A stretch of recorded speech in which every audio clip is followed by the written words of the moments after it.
Morning, everyone. I have Mr. Rajan Anandan with me. He's a managing partner at Sequoia, or rather, I should say, Peak 15 Partners now.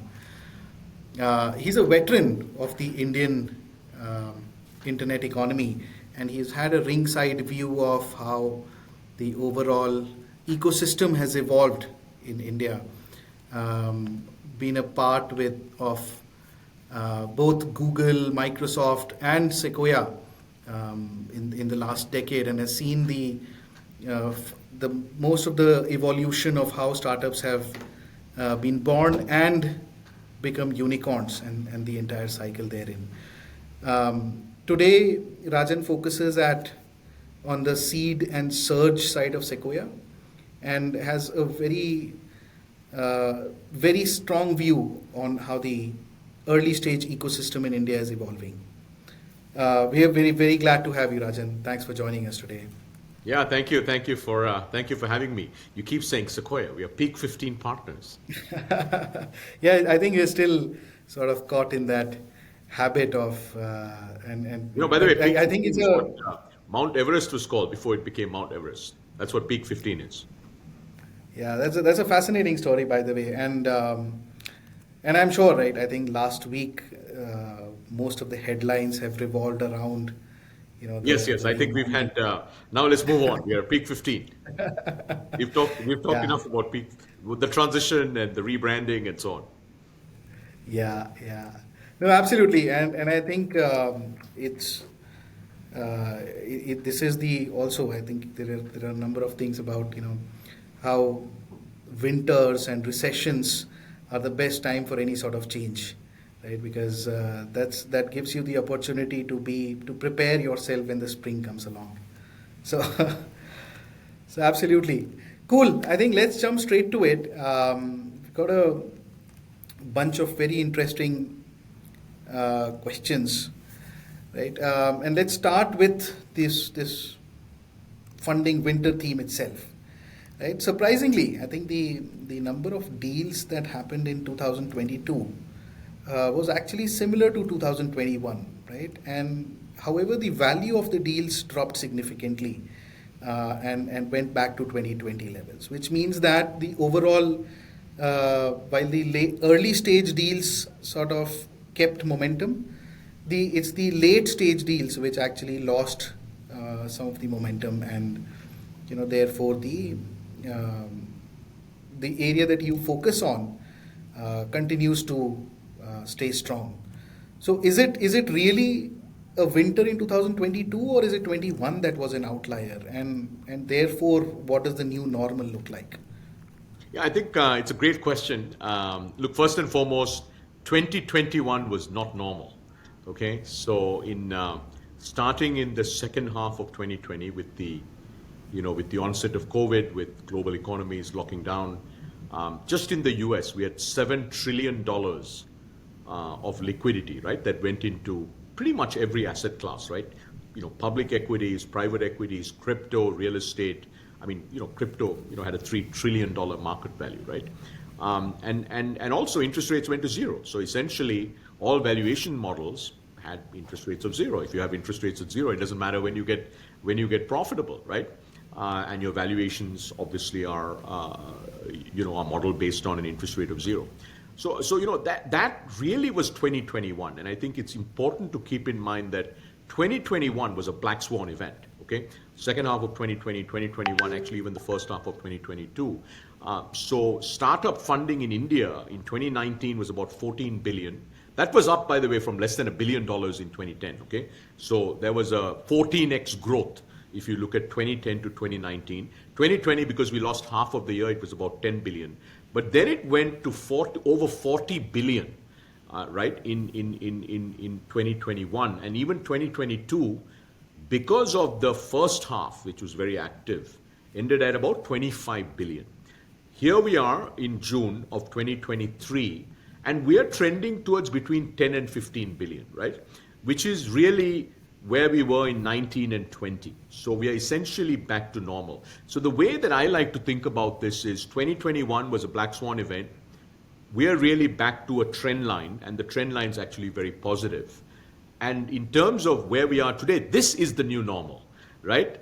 If you look at 2023, I think you said 2022, maybe you meant 2023. If you look at the first 5 months of 2023, in terms of number of investments, right, it's pretty similar actually. And as you said, it's because seed and even Series A is actually active. I spend all my time at seed stage at Peak 15 Partners. We have a platform called Surge. We are as active as we have been. Similarly, the Series A market is not as active as it used to be, but it's quite active, right? I think where we have the reason you see the total dollar volume being significantly lower than even 2022, which was 25 billion, right? As I said, this year we will land between 10 and 15 billion, is because growth stage funding has slowed down, right? Now then you ask the question, well, why did it slow down? Again, 2021 was not normal, right? All DCF models assume pretty much zero interest rates. Well, today you don't build any valuation model with a zero interest rates, which is why you saw as inflation started spiking, as interest rates started being increased, what you saw is a significant correction in public tech, right? So if you look at the NASDAQ, for instance, right, it's down between 50 and 80%, depending on the subsector of NASDAQ. And public markets always lead what happens in the late stage private markets, right? So as the public markets corrected, basically the private markets corrected. And where we are today is, quite frankly, the new normal, right? We will see some upside from here. We are going through a cycle. As you know, technology, much like every other sector, be it real estate, pick your favorite asset class, does go through cycles. We are going through a cycle. But I would say what we are seeing today is more of the new normal, certainly than 2021. So we should expect that the seed and early stage markets, the Series A markets, will continue to be active. And I think the growth markets will come back, but they will come back for companies that are very high quality, that are fairly priced. Okay, so let's take a look at what it takes to take a company public in India today, because a growth stage company, either is going to get acquired. Most likely, if you're a high quality growth stage company, you're going to go public, right? Either on the Indian exchanges, or if you're incorporated outside of India, you might go out, you might go public on an international exchange. But if you want to take a startup public in India today, you can't just have a story of how you're going to get profitable, right? You can't even be just breaking even. You have to be 8, 10, or maybe north of 10% EBITDA.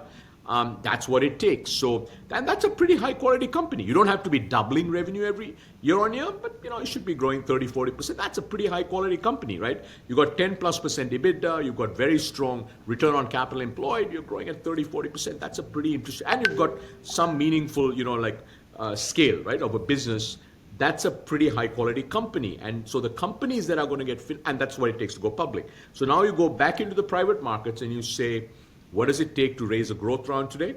You have to be a very high quality company, number one.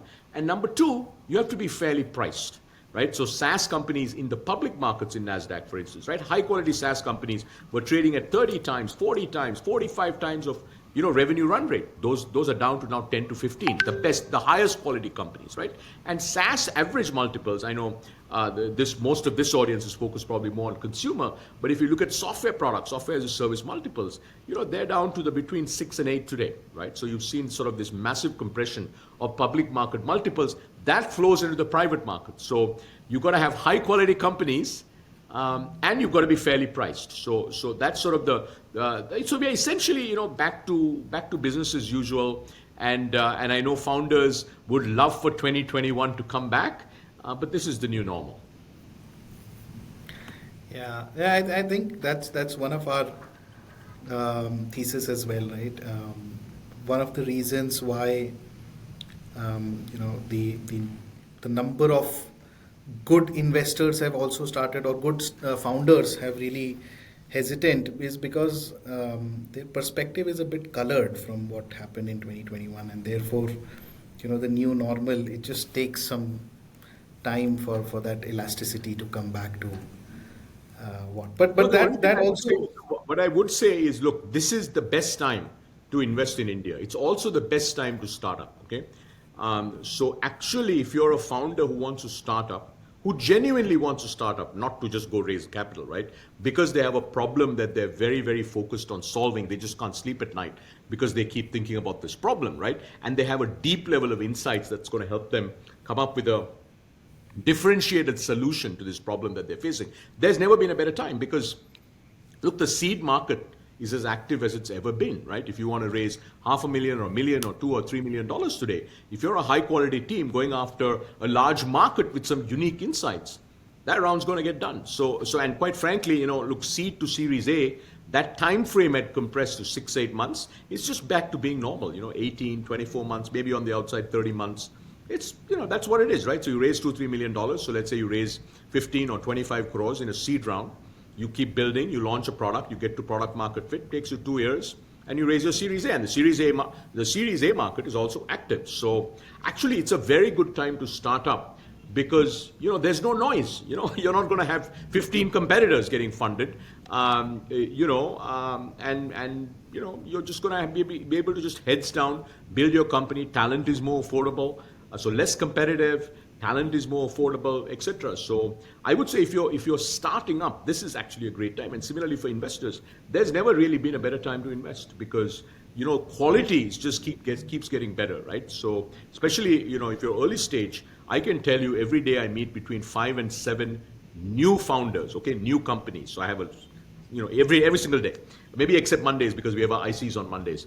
Every single day I try to meet at least 5. Sometimes I meet 7. Sometimes I meet 8 because I start early between Southeast Asia and India and I go till late.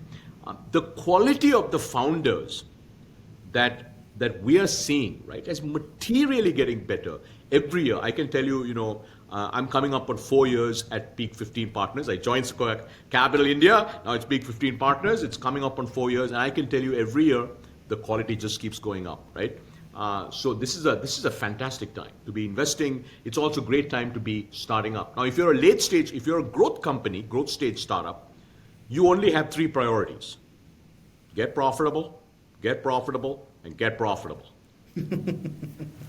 That's very interesting, Rajan. And by the way, in our earlier session today, we did talk a whole lot about profitability and what are the paths that that various growth stage and late stage startups should take to acquire, to get onto that path of profitability and start demonstrating it in a more sustainable way rather than just chanting about that narrative. But love that stat about talking to 6 startup founders every day, right? That adds up to what, anything between 1,000 to 1,200 founders in a year. Yeah, I mean a large number of companies. Surge, by the way, so sort of Surge is our seed stage program, right? Where we invest in companies up to $3 million per company, and then we have a 16-week sort of program. Think of it as a founders academy, and then we help them with many other things like recruiting, product management, and so on and so forth, right? So our last Surge cohort had 12 companies in it. We had 3,800 applications inbound, and we probably outbounded another maybe close to 1,000 companies, right? So we're looking at close to 5,000 companies every 6 months to pick 10 to 15 of the absolute best companies that we think we should partner with. So look, I mean, that's the business that you're in the business of research and really understanding consumer trends and trying to get that deep insight into what's happening with the Indian consumer. Look, the business that we're in is, we have to partner with the absolutely best, the most daring founders, right, who want to build businesses that are going to either change India or change Southeast Asia or change the world. You can't do that, by the way, by not talking to companies. and that already answers my next question, right?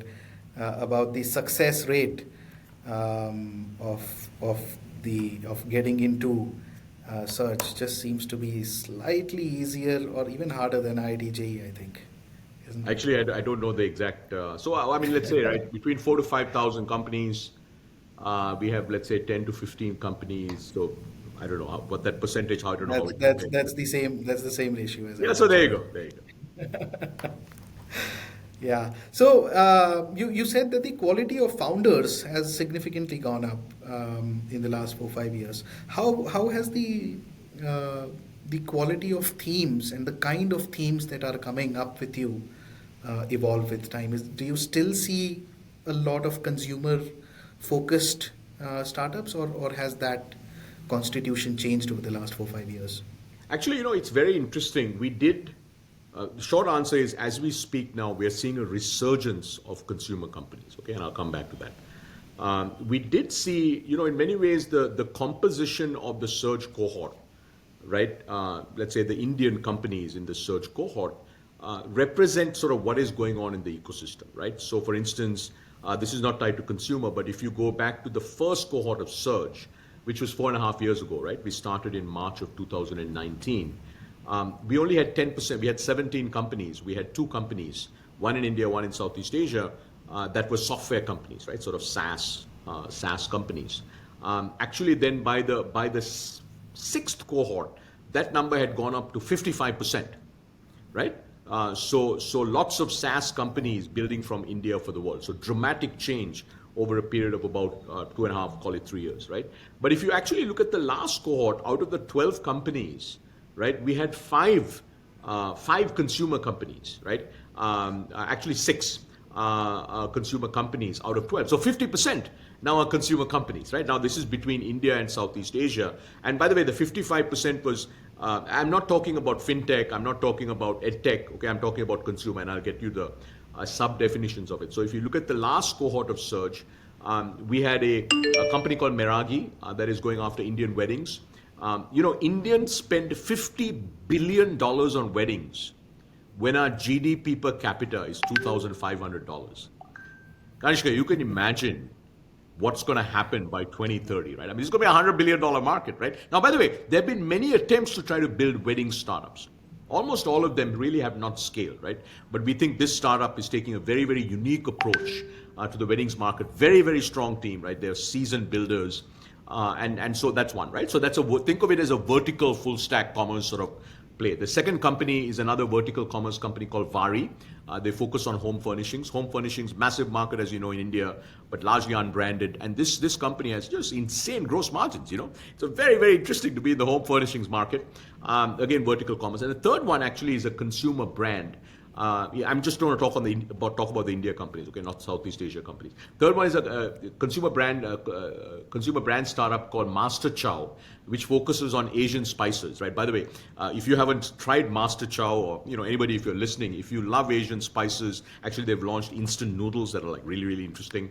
Very interesting, right? So because we've been very active investors as Peak 15 partners and also Surge in consumer brands, right? Beauty, personal care, we've got a large portfolio of companies. This is our second company in the food space. We have home appliances and so on and so forth. So that's a third company. And the fourth company is actually a gaming company called Altworld, right? So they're trying to basically build a new kind of gaming company focused on the Indian user. So we are seeing this resurgence of consumer, and I would say leading that trend has been a trend that's underway for, I'd say, 4 or 5 years, which is new consumer brands, right? The difference is they're not fully built out digitally. It used to be you could get to 200-300 crores by being online first. Today you can probably get to about 50 crores, but then you have to go offline. So they're really omni-channel brands.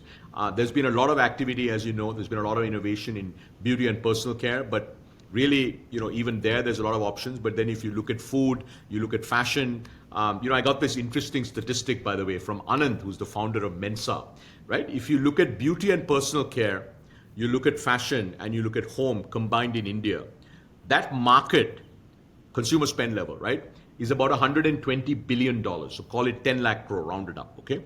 And you guys probably have this data, Kanishka, but if you look at the number of brands in those 3 spaces, and I'm not talking about online brands, okay? I'm talking about total brands, online, offline, mostly offline first brands, that have over 1,000 crores of revenue each.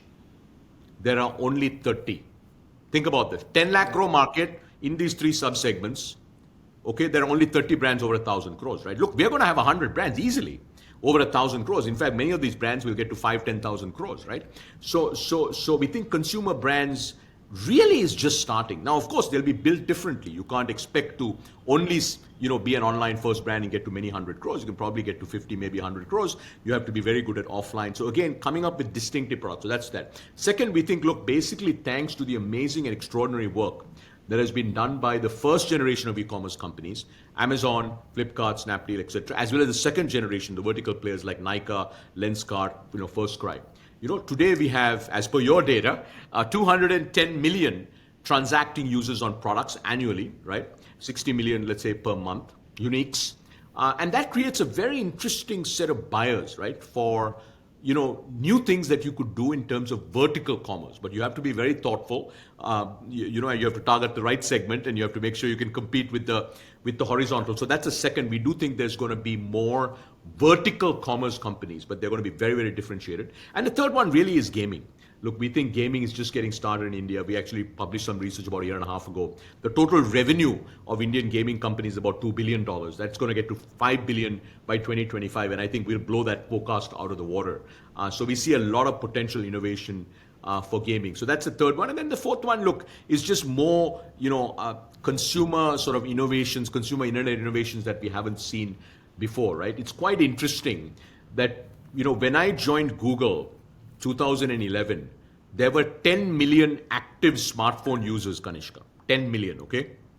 At the end of 22, that number was 700 million monthly active users on smartphones. I'm only talking about smartphones. There are 10 million smartphone users who are connecting on, slow networks, right? Today you have 700 million on broadband networks. Soon they'll be on 5G networks, right? So the kind of consumer internet innovations that we're going to see, I think are going to be extraordinary. When I was at Google, I'd get asked this question, right? Like, hey, when is India going to have a Google of its own? Well, firstly, we have lots of companies that are India first today in the consumer space, right? Look at UPI. That's a whole Indian innovation, right? So you look at our payments companies, they're by far the most sophisticated payments companies in the world. We're going to see that actually happening in consumer internet as well. So resurgence of consumer, I think, and by the way, all of this, Kanishka, as you know, is happening at $2,500 per capita. It's crazy. I mean, all of this innovation is happening when India is at $2,500 per capita, right? So imagine towards the end of the decade when we get to $4,000 per capita. Imagine what's going to happen, let's say, by 2035, right? I mean, it's going to be extraordinary. No, absolutely. I think we've got a very strong, and that's the entire thesis of our firm, as a matter of fact, right? To be evolving, to be betting on in favor of the India consumption story, and we are very strong believers in the way this entire story is going to evolve and play out over this next decade. And in our audience, right, we've got a pretty diverse set of audience with both founders as well as aspiring founders as part of the entire group. What are the 3-4 things that you look for when you are selecting for, what makes for that winning startup model? So I think, look, basically what investors look for, right, really varies by stage. So what we look for at seed stage is very different to what we look for. I mean, it's similar at one level to Series A, and then growth stage is obviously quite different. So at seed stage, look at Surge, 50% of the companies that we invest in are pre-launch. Okay, they have not written a single line of code. If they're building a software product or they haven't launched a consumer brand yet, like for instance, Altworld, right, gaming company, we invested in them before they hadn't built anything yet, right? Similarly, if you look at our last cohort, we have several examples. GAN.ai, which is we had 3 AI companies in our last search cohort, right? GAN.ai, Suvrat was just leaving Facebook. I don't even know. But by the time we wired the funds, I don't even know whether he had left Facebook yet. It's that early, right? So when you're investing that early, what you're really doing is you're betting on a founding team, right? You're saying, look, is this a founding team that has the right set of expertise? If it's a consumer space, it's consumer experience. If it's a enterprise space, express. So looking for the sort of right set of domain and skills that they have. Second, you're trying to figure out, look, is this a team that can really go the distance, right? It takes 10, 15, 20 years to build an enduring company, and we have no interest at Peak 15 Partners to help you build a company for 3 years and sell it for, I don't know, let's call it 1,000 crores. Okay, that doesn't really do anything for us. So we're looking to see sort of, and then we're looking for, look, do these founders really have unique insights? So I have this thing, Kanish, I have 5 to 7 meetings a day. Every meeting I'm trying to say, look, were there moments in that meeting where I just said, wow, I didn't know that. Wow, I didn't know that. If I say that 2 or 3 times, that means, look, you've got some, really interesting, unique insights into the problem you're trying to solve, right? So that's one. It's the founding team. Really, it's 80% of the bet is on the founding team, right? Second, we say, look, is this market large enough? If you end up being successful in this market, can this become a very large business, right? And the third is, look, we're trying to say, if you've already launched, let's say half the companies at seed, we're looking at some early data to say, is there customer love, right? Like that's the most important. If you've launched at the very early stages, we're trying to say, if you're a consumer product, do customers love you? What do the repeats look like? What do the ratings look like? What do the reviews look like, right? So that's that. At Series A, look, it's product market fit. Today in 2023, if you're trying to raise a Series A, it could be 5 million, 6 million, 7 million, 8 million. So let's say you're trying to raise 40, 50 crores. You have to have very strong product market fit, right? Without product market fit, you're not going to raise really a Series A, right? And then at growth stages, because as Peak 15 partners, we invest from seed through IPO and beyond. At growth stage, right? Let's say you're raising a Series B or a Series C or a Series D. You have to have very strong unit economics, right? Unit economics that shows that you can become, not 10 years from now, but a few years from now, a very profitable company that then has the possibility of going public. So what we look for varies by stage, but at a simplistic level, those are the sets of things that we look for. So Series A, it's not only product market fit. We look at, you have a very strong team. Are you going after a large market? Is your early traction data interesting? But really we're saying, look, does this company have product market fit or not? So hopefully that helps. No, absolutely. I think Rajan, super interesting points, right? We are hitting time. So we'll just do a quick summary of what all we discussed, right? I think one, you're doing 5 to 7 meetings a day, which is super hectic, but also super helpful for the community, right? And a By the way, I do more meetings. I meet 5 to 7 new companies. Oh wow. Yeah. So even so that's a very high probability of getting a meeting with you if you're a startup founder. However, right, getting into the Peak 15 search cohort is as difficult as getting into IIT JEE. So that's a toughie, right? On the other hand, right, I think what we are also heard in terms of investment thesis is the fact that consumption will continue to remain a very, very strong theme as this decade plays out, as well as make in India for the world. Both of these themes will emerge strongly. And fourth, what you look for in founders is largely, it differs by stage, but at the seed stage you're looking for team and TAM. At the growth, you're looking for product market fit, and at later stages, you're looking for unit economics and the possibility of a profitable exit. Cool. Any additional thoughts on that, Rajan? No, I think the only last thing I would say is, it's very difficult, to predict what is going to happen in the long term, right? And for all of us, it's very hard to see how big things can become. So I'm going to end with this interesting statistic, Kanishka. When I joined Google in 2011, the entire digital advertising market was $140 million, okay? And Google had a significant share of that. Yeah. Last year, 2022 exit, the Indian digital ad market was $8.5 billion. Wow. Okay. Now I'm going to give you the third, which is actually my forecast, right? By 2030, which is only 7.5 years from now, the Indian digital ad market will get to $25 billion. So in a period of less than 20 years, the digital ad market in India, 2011, 140 million. Last year, actuals, 8.5 billion. 2030, my forecast. I may be off, by the way, I could be off by maybe 10%, but not a lot more, right? Because just math, right? And 25 billion. So I want you to imagine an India with a 2 lakh crore digital ad market.